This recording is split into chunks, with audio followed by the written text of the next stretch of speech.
중국의 나관중이 쓴 삼국지언이라고 하는 책이 있죠. 흔히 삼국지로 알려져 있는 책인데, 이 책에는 유비와 함께 의형제를 맺은 관우 장비가 등장합니다.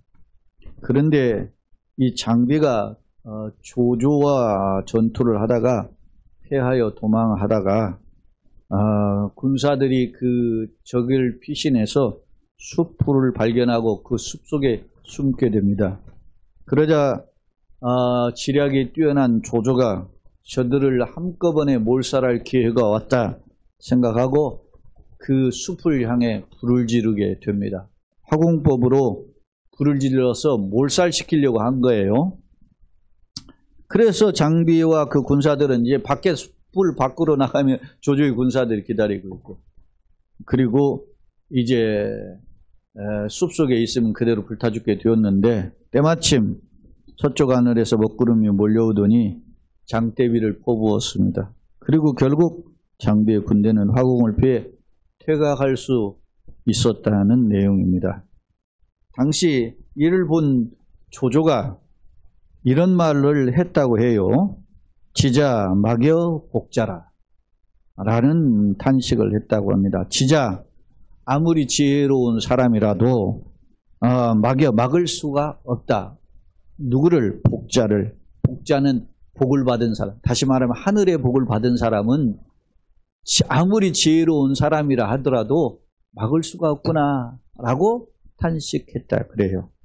여기에 복이라는 단어가 나오는데, 여러분 잘 아시는 이 복자가 보일시변에 가득할 복자가 되어 있는 합성어예요. 그런데 한자 학자들 중에 이 보일시를 다르게 해석하는 분도 있어요. 보니까 보일시자와 하늘천자가 유사성을 가지고 같은 어원에서 왔다고 생각을 해요. 그래서 이 보일시변에 가득할 복은 복복은 하늘에서 내려준 가득한 것이 복이다, 이렇게 해석한다는 것입니다. 사랑하는 성도 여러분, 삼국지의 내용은 2세기 말에서 3세기 말에 중국 후한 말기를 배경으로 한 내용들이거든요. 그런데 조조가 하나님을 알지 못하는 시대잖아요. 그런 시대에 참된 복은 하늘에서 내려주신데, 내가 아무리 지략이 탁월한 사람도 그 복은 막을 수가 없구나, 이렇게 탄식했다고 해요. 그런 말을 제가 오늘 여러분에게 소개하는 까닭은 무엇일까요? 오늘 여러분은 새로운 한 달을 시작하면서 하나님의 은혜를 소망할 것입니다.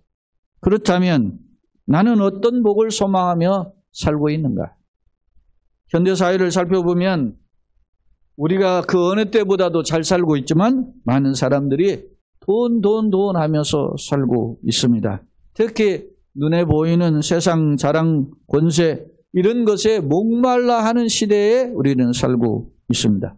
안타까운 점은 이렇게 세상 자랑들이 가득한 시대에 살고 있기 때문에 우리의 상당수 기독교인들도 이런 돈이나 명예나 권력이나 인기나 이런 세상 자랑에 굶주려 있고 이것에 자유롭지 못하다라는 점입니다. 문제는 이것이 우리는 이구동성으로 알고 있어요. 이거 기복주의 아닌가? 구복주의 사상 아닌가? 이거 세속주의다. 이거는 영적 질병에 해당해 라고 다 알고 있었다는 사실. 그럼에도 불구하고 우리가 이런 세상에 빠진 삶을 여전히 추구하고 있는 것이 우리의 모습이라는 사실을. 사랑하는 여러분, 그렇다면 여러분은 무엇의 갈증을 느끼고 계시나요? 또한 성경은 어떤 복을 소망해야 된다고 말씀하시나요?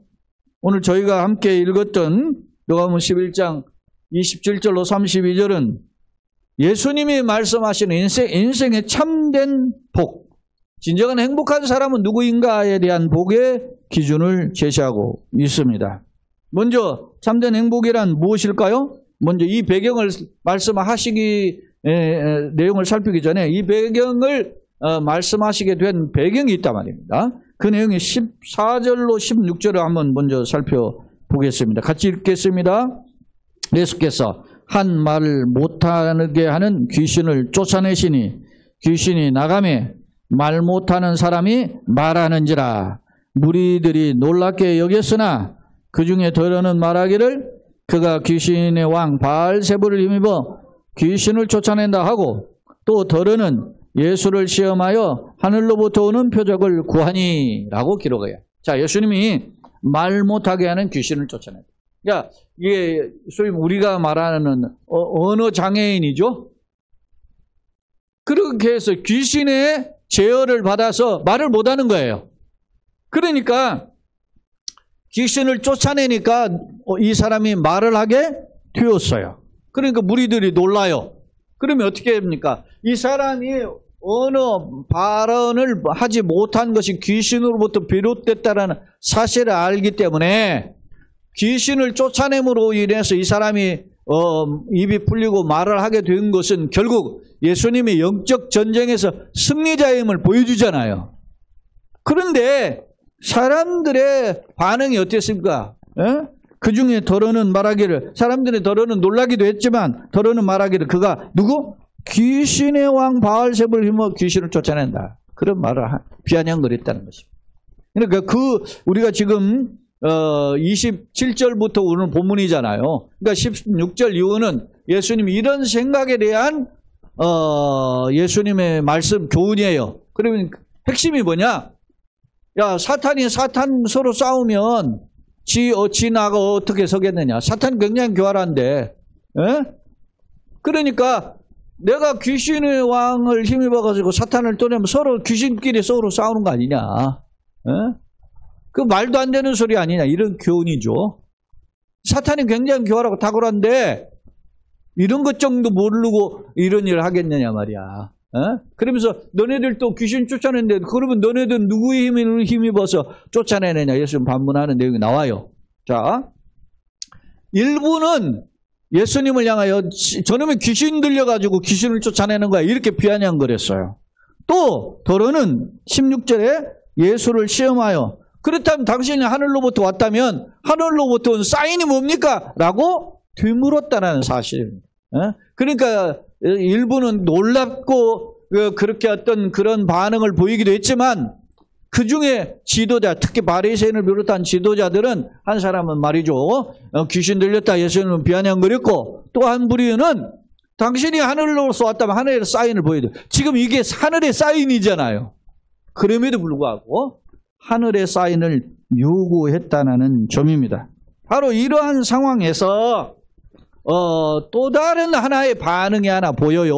그 반응이 오늘 본문의 27절입니다. 자, 한번 봅시다. 27절. 자, 이 말씀을 하실 때 같이 읽어봅시다. 무리 중에서 한 여자가 음성을 높여 이르되 당신을 뵌 태와 당신을 먹인 젖이 복이 있나이다 하니, 한 여인이 누군지는 모르지만 한 여자가 음성을 높여 큰 소리, 음성을 높여다 큰 소리로 외쳤다는 말입니다. 그러면서 당신을 뵌 태와 당신을 먹인 젖이 복이 있습니다. 당신 낳은 어머니가 참 복된 여자입니다 라고 칭찬했다는 겁니다. 지금 바리새인을 비롯한 지도자들과 상당수의 사람들은 예수님을 향하여 귀신 들렸다고 하기도 하고, 또 다른 부류는 예수님과의 당신이 하늘로부터 왔다면 표적을 내놓으세요 이렇게 이야기하는 것과는 대조적으로 이 여인이, 이런 모를 여인이 목소리를 높여서 자기 혼잣말이 아니에요. 큰 음성으로 예수님을 칭찬하는 표현을 했다는 사실입니다. 그렇다면 이런 지도자들과 대조적인 반응을 보인 사람에 대해서 예수님이 기뻐하셔야 되잖아요. 그런데 예수님 반응이 좀 달라요. 자, 28절이 예수님의 반응인데, 자, 28절을 한번 같이 한번 읽어봅시다. 예수께서 이르시되 오히려 하나님의 말씀을 듣고 지키는 자가 복이 있느니라 하시니라. 사랑하는 여러분, 이 여인이 당신을 뵌 태와 당신을 먹은 젖이 복이 있다라고 하는 표현을 영어 성경의 NIV는 어떻게 번역을 했냐면, 당신의 어머니는 하나님의 특별한 복을 받았습니다. 이렇게 평가했다라는 거예요. 그럼 예수님도 기분이 좋아야 될 거 아니에요. 그죠? 유명한 신학자인 하워드 마샬은 이 내용을 어떻게 주석을 했냐면, 이는 마치 엘리사벳이 마리아 어머니 엘리사벳은 누구예요? 세례요한의 어머니잖아요. 세례요한의 어머니가 막 잉태한 마리아를 이제 만났을 때 그 마리아를 향해서 칭찬하는 칭찬의 노래를 했어요. 이게 소위 말하면 엘리사벳의 찬가라고 하는 건데, 그 엘리사벳이 마리아를 찬양했던 모습과 흡사하다, 이렇게 하워드 마샬은 이 여인의 칭송의 표현을 주석을 그렇게 달았어요. 그러니까 이 여인이 굉장히 예수님에 대해서 다른 사람은 더군다나 귀신 들렸다고 하고 이런 반응과는 대조적으로 칭찬했단 말입니다. 그런데 예수님은 오히려 뭐라고 해요? 오히려, 자 28절에 뭐라고 예수께서 이르시되 뭐라고 해요? 오히려 그보다 더 중요한 게 있다는 거예요. 오히려 뭐가? 하나님의 말씀을 듣고 지키는 자가 복이 있느니라 하시니라. 그보다 더 중요한 게 있다. 당신을 뵌 태와 당신을 먹인 저 집 복이 있다라고 하는 그런 엘리사벳의 마리아의 찬바와 같은 칭찬을 했음에도 불구하고 예수님은 오히려 그보다 더 중요한 게 있다라고 하면서 뭐라고 했어요? 말씀을 듣고 말씀을 지키는 자가 복이 있다. 할렐루야. 사랑하는 성도 여러분, 예수님을 잉태한 마리아가 얼마나 복된 여인입니까? 그래서 천주교에서는 뭐라고 불러요? 성모 마리아라고 부르잖아요. 성모. 얼마나 귀하면 그런 표현을 하겠어요? 그런데 예수님은 그보다 더 복 있는 자가 있다. 그 내용이 뭐예요? 따라서 합시다. 말씀을 듣고 말씀을 지키는 자가 복이 있다. 할렐루야. 오히려라고 하는 더 중요한 강조점을 두고 있다는 거예요. 근데 이 지키라는 제 단어가 살펴보니까 필라폰손테스라고 하는 이 단어를 제가 살펴보니까 현재 분사예요. 그 말은, 지키라라는 말은 한 번만 지키는 게 아니라 지속적으로 지키는, 진행이란 말. 이게 이 지키라라는 단어가 파수하다, 준수하다 이 뜻으로 번역이 돼요. 그러니까 내가 하나님의 말씀을 파수하고 딱 붙잡고 그것을 지속적으로 지키는 것이 바로 이 지키라, 이 필라손테스예요. 그 모습을 우리는 주님이 오늘날도 우리에게 요구하시는 거예요. 사랑하는 여러분, 참고로 앞서 엘리사벳이 마리아를 만났을 때 한 축복의 칭찬의 노래가 있었죠? 그 내용을 한번 우리가 살펴봅시다. 누가복음 1장 42절 같이 한번 읽어봅시다. 누가복음 1장 42절. 큰 소리로 불러 이르되 여자 중에 내가 복이 있으며 내 태중의 아이도 복이 있도다. 자, 세례요한의 모친이 엘리사벳이 마리아가 잉태해가지고 예수님을 찾아오니까 마리아를 향해서 엘리사벳이 한 말이에요. 큰 소리로 불러 이르되 여자 중에 내가 뭐라고? 복이 있으며 내 태중의 아이도 뭐라고? 복이 있다. 마리아를 향해서 하는 표현이에요. 그 다음에 45절 또 시작. 주께서 하신 말씀이 반드시 이루어지리라고 믿은 여자에게 복이 있도다. 그러니까 마리아가 그냥 믿은 게 아니에요. 주께서 하신 말씀을 반드시 이루어지리라고 뭐라고? 믿었어요. 어떤 일을 믿었죠? 천연대에 잉태하여 아들을 낳을 것을 믿었어요. 할렐루야. 불가능한 상황을 믿은 여자가 복돼요. 할렐루야. 자, 그러면 마리아 스스로의 고백을 한번 봅시다. 48절. 마리아가 뭐라고 하는지 봅시다. 시작. 그의 여종의 비천함을 돌보셨습니다. 보라, 이제 후로는 만세 나를 뭐라고? 복이 있다 하리라. 믿습니까? 뭐가 복이 있는 거죠?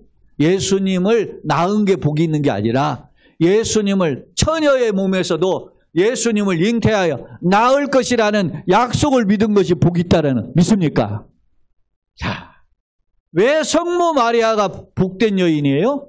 예수님을 낳았기 때문에 하나님의 구원의 계획사, 이게 구속사죠. 구원의 계획을 나를 통하여 이루실 것을 믿은 것이 복 있는 줄로 믿습니다.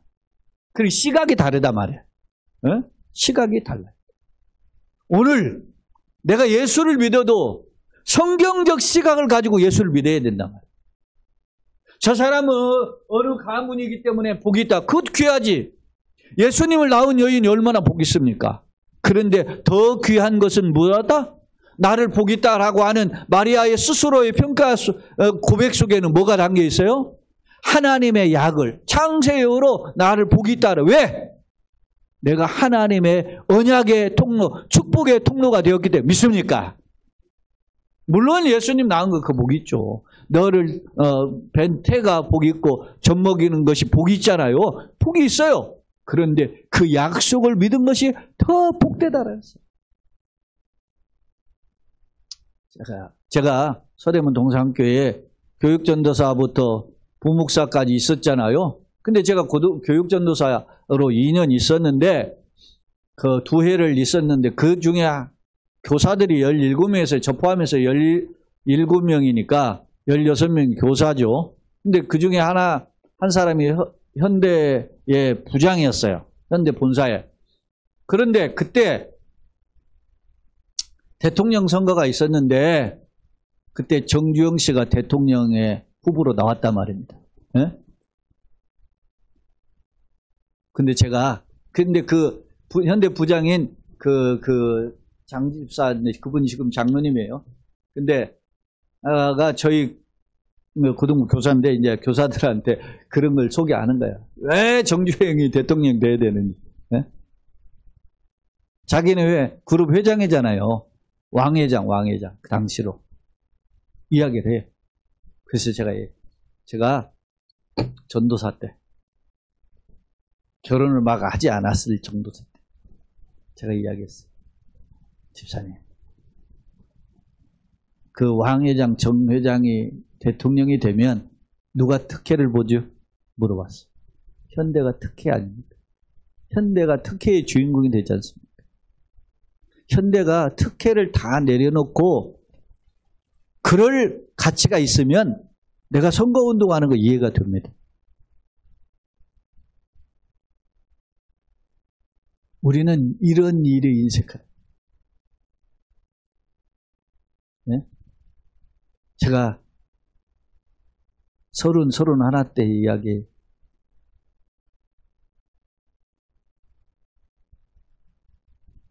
우리는 내가 득이 되니까 뭔가를 해. 근데 내 득을 내려놓을 수 있는 것.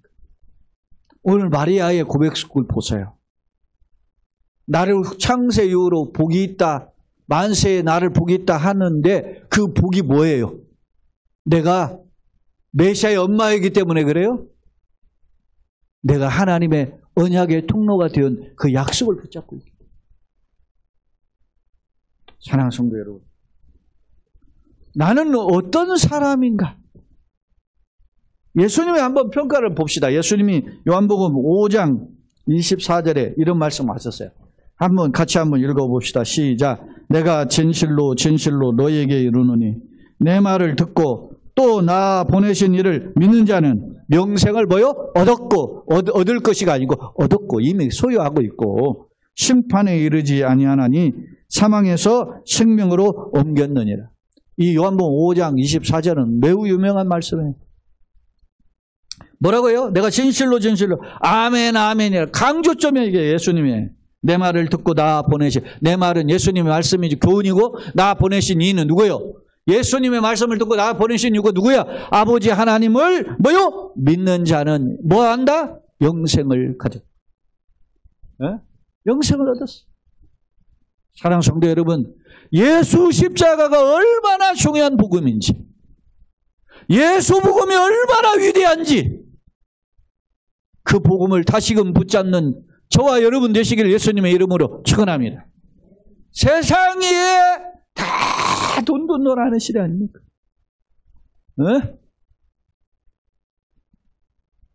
생각해 보세요.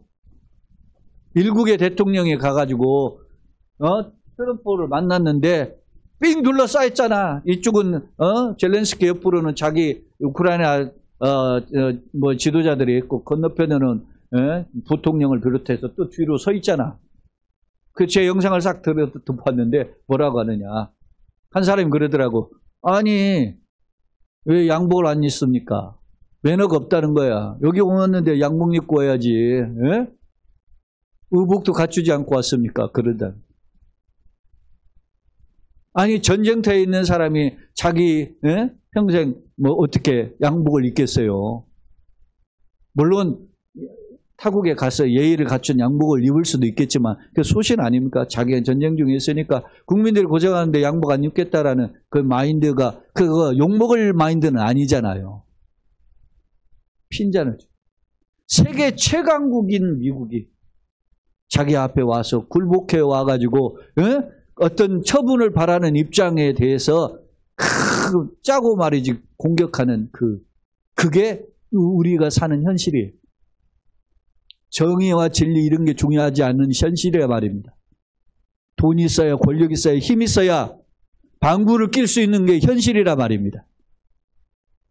그런데 여러분 그런 현실 속에 우리가 기독교인으로 사는 거예요. 나라면 어떻게 할 것인가? 나라면 약자에게 어떻게 할 것인가? 소위 말하면 조리돌림을 하는 식으로 공격을 할 겁니까? 나라면 좀 더 알아줄 것. 내가 기독교인이라면 그를 좀 더 격려해 주지 않겠습니까? 약자인데. 전쟁의 희생자인데.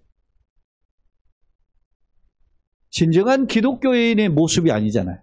그러면서 나는 보수 기독교인이야? 이렇게 주장해요? 쓰레기지. 우리는 말씀의 거울을 통해서 보는 거예요. 내가 어떻게 이 세상을 살아가야 할 것인가. 세상은 여전히 내가 이렇게 말을 해도 제 말에 다 동의하지 않아요. 자기 주장이 다 있어요. 기독교인으로서. 그런데 우리가 성경으로 돌아와서 보세요. 주님은 어땠을까? 예수라면 어땠을까라고 하는 생각을 해보게 되잖아요. 예수님은 그런데 이것으로만 머물지 않아요. 말씀을 듣고 지키는 자가 복이 있다고만 말하지 않아요. 자, 오늘 본문의 29절, 30절을 같이 한번 읽어봅시다. 시작. 무리가 모였을 때 예수께서 말씀하시되 이 세대는 악한 세대라. 표적을 구하되 요나의 표적밖에는 보일 표적이 없나니 요나가 니느웨 사람들에게 표적이 됨과 같이 인자도 이 세대에 그러하리라 라고 말씀해요. 자, 지금 표적을 보여달라고 그랬잖아요. 그러니까 예수님이 악한 세대가 표적을 구한다. 왜 악한 세대가라고 말씀했을까요? 그것은 뭐예요? 예수님의 사역 속에 나타난 기적이 표적이 다 하나님의 표적이에요. 그럼에도 불구하고 여전히 또 다른 표적을 구한다는 것은 전에 계속해서 보여주신 표적을 믿지 않는 불신앙에서 비롯됐다라는 강력한 지적이 담겨져 있습니다. 오늘 여러분, 오늘 예수의 이야기를 이야기하는 것이 제가 한두 번입니까? 이미 여러분들이 예수님을 알고 있습니다. 그럼에도 불구하고 예수의 이야기를 거듭 이야기하는 이유는 뭡니까? 다시 우리 마음에 예수님을 새기게 하고자 하는 목적이 있는 거예요. 이 예수님이 하시는 지적이 보세요. 이 세대는 악한 세대다. 표적을 구하되 그래서 궁극적으로 예수님이 하나님의 아들이라고 하는 하나님이 보내신 주님의 메시아 구세주라는 사인을 보여주시는데 그 표적이 요나의 표적이에요. 요나의 표적밖에 보일 표적이 없나니라. 그러면서 30절에 요나가 니느웨 사람들에게 표적이 된 것 같이 인자도 이 세대에 그래. 예수님의 가장 중요한 표적은 뭐라는 거예요? 요나와 같은 표적. 요나가 뭡니까? 사흘을 물고기 뱃속에 있었던 것처럼 예수님도 사흘 동안 땅속에 있다가 살아나실 것이다. 할렐루야. 예수님의 강력한 기적, 하늘에 쌓이는 십자가와 부활인 줄로 믿습니다. 귀신을 쫓아내고 병을 고치고 수많은 병자를 살리시고 5,000명을 먹이시고 무리를 걷는 그 표적도 하늘의 표적이지만 더욱 중요한 표적은 예수 십자가와 부활인 줄로 믿습니다. 그것을 우리가 놓쳐서는 안 되는 거예요. 주님, 나그네 인생길에 내가 십자가와 부활을 붙잡는 자가 되게 하여 주옵소서. 그 십자가와 부활을 놓칠 때 우리는 쓰러지는 것입니다. 십자가와 부활의 신앙이 내 자신과 나의 삶을 이끌어가는 계기가 되길 예수님의 이름으로 축원합니다. 오 주님, 내 자신이, 내 사랑하는 자녀들과 손들이 주님 손에 붙들리게 하여 주옵소서. 우리는 우리의 설득으로 우리의 자녀들, 우리의 손들을 키울 수가 없어요. 내가 예수를 이야기할 수는 있지만 그들 마음속에 예수를 영접할 수 있는 것을 은혜가 부어줘야 되는 거예요. 그러려면 십자가와 부활의 은혜가 부어져야 되는 것입니다. 보세요.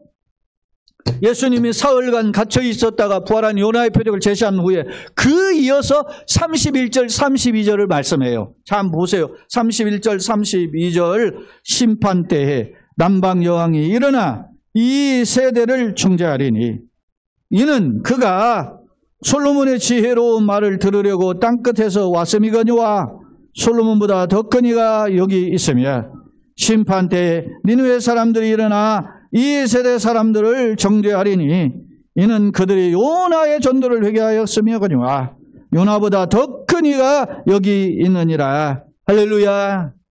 심판 때에 두 부류가 등장해가지고 이 세대, 지금 이 세대는 누구예요? 지금 예수님과 함께 있는 이 사위를 가리키는 거예요. 이 세대를 정죄한다. 하나의 샘플이 뭡니까? 열왕기상 10장에 나오는 말씀을 인용한 거예요. 열왕기상 10장에 보면은 저 남방의 여왕인 시바의 여왕, 스바의 여왕이라고 그러죠. 스바의 여왕이 금은 보화를 가득 마차에 싣고 솔로몬 왕을 방문해. 왜? 솔로몬이 너무나 지혜가 탁월하니까 그걸 배우기 위해서 왔다라는 거예요. 근데 학자들이 이 남방이 도대체 어디냐? 그러니까 남부 아라비아, 지금의 예멘이라고. 지금 뭐 후티 반군이 있는 곳이 예멘 아닙니까? 예? 그 예멘, 지금 그러니까 이스라엘로는 거리로서 2,000km 떨어진 곳이. 2,000km에서 신하를 대동하고 마차에 금을 싣고 찾아왔어요. 찾아온 목적이 뭐예요? 통치자로서, 임금으로서 당신의 지혜로운 통치를 배우고 나도 통치하고 싶다라고 하는 마인드로 왔다는 거예요. 그런데 그때 금은 보화를 싣고 와가지고 이제 그 솔로몬에게 지혜를 배우고자 했던 그 남방의 여왕이 심판날에 이 세대 누구 지금 예수님의 말씀을 듣는 세대를 정죄하려 했단 말이에요. 에? 왜 그랬을까요? 야, 이 어리석은 놈들아, 나는 솔로몬에게 지혜를 배우고 금은보화를 싣고 2,000km를 수레를 말 타고 가가지고 그래서 지혜 배우러 갔는데 너는 솔로몬보다 큰 위대한 메시아 하나님의 아들이 와서 하나님의 생명의 약속을 약속하는데도 그걸 듣지 않아? 값없이 돈 없이 주고 목마른 자들아 와서 주님을 배우라고 말씀했는데 나는 돈, 지혜, 국가를 세우기 위해서 국민들을 통치하기 위해서 지혜 배우려고 수천 킬로를 달려가서 금은보화를 싣고 가서 배웠는데 너희는 값없이 와서 베푸시는 하나님의 은혜를 외면했냐? 이 바보 멍청이 같은 놈들아 하면서 심판날에 정죄한다는 거예요. 또 하나의 케이스가 있어요. 그게 심판 때 니느웨 사람들이 이 세대를 정죄한다 그랬어요. 이건 요나서 3장의 이야기를 인용한 거예요. 요나가 니느웨로 가라는 말씀을 듣지 않고 다시 도망갔다가 물고기 뱃속에 갇혀가 풍랑 만나가 갇혀가지고 회개하고 꺼내졌잖아요. 그리고 나서 어떻게 해요? 니느웨에 가서 복음을 전해요. 심판을 선포한단 말입니다. 근데 그때 니느웨가 얼마나 큰 성읍이냐면 사흘을 다녀야만 한 바퀴를 돌 수 있는데 니느웨에 이 요나가 하루만 다녔어. 하루만 다녔는데 그때 니느웨 백성이, 니느웨가 어떤 곳입니까? 아수르의 수도예요. 아시리아의 수도라고. 당대 세계 최강의 나라가 아시리아인데, 예? 아수르 제국의 수도인 니느웨에 가서 너희 악한 놈들아, 하나님이 너희들 패역한 우상숭배, 패역한 교만함 이런 것들을 근거로 심판하시겠다고 하루를 선포했더니 왕을 비롯해서 12만 명이나 되는 니느웨 백성들이 죄를 무릅쓰고 회개하고 엎드렸단 말이야. 그래서 하나님이 심판을 유보시켜줬잖아요. 12만 명을 살려. 그 니느웨 사람들이 심판날에 지금 예수님의 말씀을 듣는 사람들 정죄한다는 거야. 야, 이 어리석은 놈들아. 우리는 니느웨 요나라는 선지자가 하루만 외쳤는데 그 메시지 듣고 우리가 회개하여 우리가 죄악을 청산했다. 그런데 너희는 하나님의 구세주 메시아이신 예수님의 말씀이 직접 증거하고 있는데도 너희는 그 말을 듣지도 않아? 이 어리석은 놈들아 하면서 심판날에 정죄할 것이 경고하고 있다. 사랑하는 성도 여러분, 하나님의 말씀, 하나님의 약속을 듣고 지키는 자가 복이 있는, 어떻게 뭘 듣고 지켜야 되느냐? 말씀의 핵심이 영생이다. 여러분, 성경을 생명책이라 하죠. 영생의 책이기 때문에. 성경은 무슨 책이에요? 우리에게 영생을 누굴 통해 주신다는 거예요? 구세주 메시아를 통해 주신다는 거예요. 예수님의 책이란 말입니다. 요한복음 5장에서 너희가 성경에서 영생을 얻기 위하여 성경을 상고하거든요. 이 성경이 내게 대하여 증거한 것이니라. 예수님 말씀하셨어요. 그 십자가 부활에 관한 그 예수님을 상고해야 되는데 이스라엘 백성은 그러지 못했다. 자, 보세요. 그럼 예수님이 말씀을 정리해 봅니다. 예수님이 어떤 자가 복이 있다고 하는지 한번 봅시다. 마태복음 16장, 여러분 잘 아는 말씀이에요. 16장 13절. 예수님이 제자들에게 가이사랴 빌립보에서 물어요. 세상 사람들이 나를 누구라 하느냐. 한번 같이 읽어봅시다. 예수께서 빌립보 가이사랴 지방에 이르러 뭐라고 하십니까? 제자들에게 물으시되 사람들이 인자를 누구라 하느냐. 그러니까 제자들이 뭐요? 더러는 뭐요? 세례요한, 더러는 엘리야, 더러는 예레미야, 더러는 선지자 중에 하나입니다. 이렇게 대답을 해요. 그러니까 예수님이 다시 물어요. 그러면 15절 같이 읽어보시죠. 그러면 너희는 나를 누구라 하느냐? 예수님 물어요. 그러자 제일 열심히 했던 누구? 베드로가 16절 잘 하시는 말씀 16절 다 같이 시작. 시몬 베드로가 대답하여 이르시되 주는 그리스도시요 살아계신 하나님의 아들이니시니라. 할렐루야. 예수님은 메시아, 그리스도 메시아시고 그 살아계신 하나님의 아들, 하나님의 독생자이면 믿습니까? 이렇게 고백을 해요. 그러자 예수님이 하신 평가, 이에 대한 평가가 17절에 이 평가를 놓치지 마세요. 이 평가는 크게 세 개로 나눠지는데 그 총론적인 평가의 17절 다 같이 시작. 예수께서 대답하여 이르시되 바요나 시몬아 네가 복이 있도다. 할렐루야. 네가 뭐라고? 복이 있도다. 그런데 이 복을 누가 주셔요? 시작. 이를 내게 알게 하니는 혈육이 아니요 하늘에 계신 내 아버지시로다. 믿습니까? 예수님이 주는 그리스도시요 살아계신 하나님의 아들임을 고백한 게 복이 된 건데 이 엄청난 복을 누가 알게 했어요? 혈육이 아닌 하늘에 계신 아버지께서 깨닫게 하신 줄로 믿습니다. 사랑하는 성도 여러분, 예수님이 나의 구주이심을 믿습니까? 여러분은 복 있는 자입니다. 그 복을 소유한 자로서 가슴에 바울 사도가 뭐라고 했어요? 내가 예수의 뭐라고요? 흔적을 가진, 나를 더 이상 괴롭게 하지 말라. 내가 예수님의 흔적을 가지고 산다. 사랑하는 성도 여러분, 세상에는 가방끈이 짧으면 무시합니다. 세상에는 돈이 좀 짧으면 무시합니다. 세상에는 얼굴이 좀 못하면 몸짱 얼짱 하면서 따지면서 그 무시합니다. 에? 어제도 제가 우리 지난 노예 갈라졌지만 거기 목사님, 신학협의회 사무총장 하는 목사님 그 아들이 결혼해서 갔어요. 그랬더니 이제 전에 갈라지기 전에 노예 목사님들 한 두 분을 만났어요. 아이고 강 목사님 오래간만입니다. 만났어요. 그런데 얼굴이 하나도 안 변했네. 그래서 내가 뭐라고 했는 줄 아세요? 아예 이 양반아 사람이 변하면 안 되지. 제가 웃자고 한 이야기. 변할 수밖에 없지.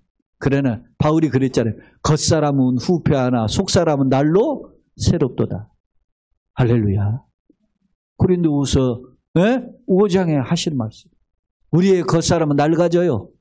그러나 속사람은 날로 주님과 가까워야 되는 줄로 믿습니다. 오늘 십자가 부활이 나를 이끌어가는 삶이 되기를 예수님의 이름으로 축원합니다. 말씀을 정리해 봅시다. 나는 예수님을 누구로 믿고 있습니까? 혹시 세상 껍질 때문에 예수님을 제대로 발견하지 못하고 예수님과 동행하지 않지는 않습니까? 예전에도 제가 소개했는데 영국의 신학자인, 성공의 신학자죠. 알리스트 맥그라스라고 하는 사람이 한 말이에요. 교회 세상을 위해 십자가의 의미를, 교회와 세상, 다시 말하면 신자와 불신자에게 십자가의 의미를 설명하는 것보다 이 세상에서 위대한 일은 없다. 예수 십자가를 이야기해 주는 것 최고의 유산인 줄로 믿습니다. 자녀에게 뭘 물려줘요? 예수 십자가. 세상에 무엇을 전해줘? 예수 십자가. 그 십자가가 우리의 삶을 이끌어가는 것이 그 어떤 것보다도 소중. 고린도후서 4장 7절에 바울 사도가 이렇게 했어요. 우리가 이 보배를 질그릇에 가졌으니, 보배는 예수님이고 질그릇은 나라 말이에요. 나와 같은 질그릇에 이 보배를 가졌어요. 생각해 보세요. 보배는 보배로운 그릇에 담아야 되는데 우리 질그릇과 같은 존재의 보배를 그 그릇에 다이아몬드를 가지고 있단 말이에요. 사랑하는 여러분, 얼마나 흥분됩니까? 나 같은 죄인의 예수 십자가를 알게 하신 주, 나 같은 죄인의 예수 십자가의 복음을, 보배를 간직하게 하신 주님, 흥분되는 거죠. 예수님이 요한복음 20장 27절 28절 이 말씀을 읽고 마칩시다. 부활하신 예수님이 제자를 찾아왔을 때 도마에게 하신 말씀을 같이 읽어봅시다. 시작. 도마에게 이르시되 내 손가락을 이리 내밀어 내 손을 보고 네 손을 내밀어 내 옆구리에 넣어보라. 그리하여 믿음 없는 자가 되지 말고 믿는 자가 되라. 도마가 대답하여 이르되 나의 주님이시오 나의 하나님이시니이다. 예수께서 이르시되 너는 나를 본고로 믿느냐? 보지 못하고 믿는 자들은 복되도다 하시냐. 보지 않고 믿는 자는 뭐하라고요? 복돼요. 내가 도마는 예수님의 손과 못자국과 창자국을 만져보고 고백했지만 우리는 예수님을 십자가와 그 죽으심과 부활함을 목격하지 않은 사람들이잖아요. 그런데 우리가 그 십자가와 부활을 믿으면 더 복된 줄로 믿습니다.